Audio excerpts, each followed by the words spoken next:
Assalamualaikum warahmatullahi wabarakatuh. Kami dari kelompok 5 akan mempresentasikan tentang realisasi dan pengiriman produk. Perkenalkan, saya Ahmad Naufal, dari rekan saya Syifa Nabila Waida. Saya Muhammad Haikal Budat. Yang pertama di sini terdapat pendahuluan. Pentingnya realisasi dan pengiriman produk. Jadi realisasi produk mencakup semua proses yang memastikan produk dapat diproduksi sesuai rencana. Dari pengiriman produk memastikan produk sampai ke konsumen dengan kualitas yang terjaga.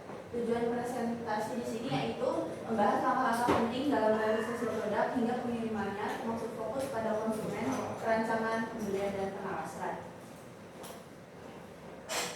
perencanaan realisasi produk. Definisi perencanaan realisasi produk adalah proses menyusun strategi agar produk dapat dibuat sesuai spesifikasi, anggaran, dan waktu yang ditentukan. Langkah-langkah utamanya yaitu analisis kebutuhan pasar, mengidentifikasi tren pasar dan kebutuhan konsumen, penentuan spesifikasi produk, menyusun detail teknis produk termasuk fitur dan fungsinya, penyusunan timeline produksi, menentukan jadwal mulai dari produksi hingga distribusi. Pentingnya manajemen proyek, meningkatkan efisiensi dan memastikan semua tim bekerja sesuai target.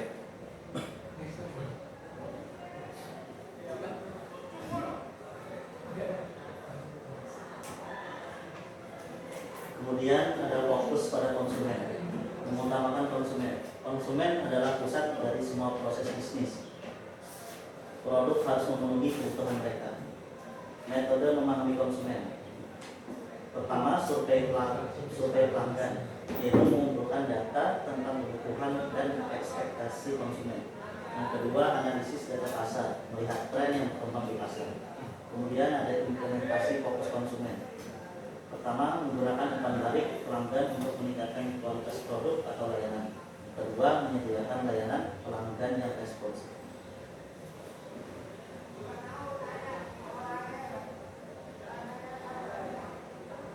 Untuk selanjutnya pada bab perancangan dan pengembangan di sini ada tahapan perancangan produk.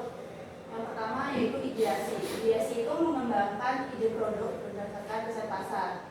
Untuk prototyping itu membuat model awal produk untuk pengujian. Lalu di tahap ketiga ada pengujian dan validasi, yaitu memastikan produk memenuhi standar kualitas.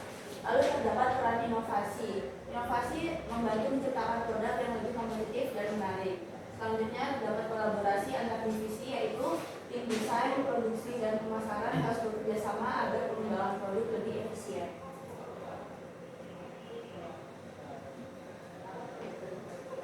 Kemudian ada pembelian.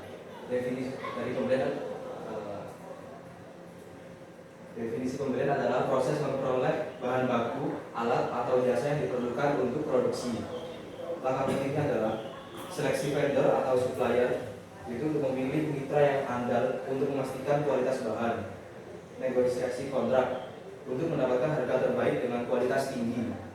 Pengawasan kualitas barang, melakukan inspeksi untuk memeriksa apakah bahan sesuai standar. Dampak dari pengelolaan pembelian adalah mengurangi biaya produksi dan memastikan kelancaran rantai pasokan. Kemudian ada persyaratan produk dan jasa. Standar kualitas. Setiap produk harus memenuhi standar industri yang ditetapkan. Kemudian ada regulasi dan sertifikasi. Misalnya seperti ISO 900 untuk sistem manajemen mutu. Kemudian ada kepatuhan terhadap konsumen dan hukum, memastikan produk sesuai dengan peraturan dan kebutuhan pasar.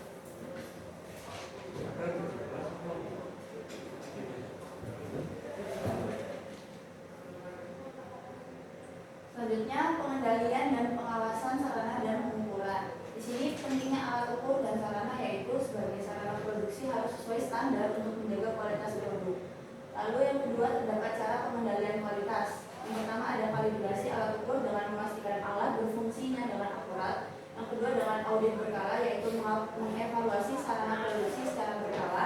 Lalu terdapat dampak pengawasan, yaitu meminimalkan kesalahan produksi dan meningkatkan efisiensi operasional. Untuk menutup, kami mendapatkan rangkuman. Yang pertama adalah realisasi produk membutuhkan perencanaan, fokus konsumen, desain, pembelian, dan pengawasan yang optimal. Kesimpulannya, sinergi antar divisi menjadi kunci kesuksesan dalam proses ini. Mohon maaf jika ada salah, wajar kami manusia karena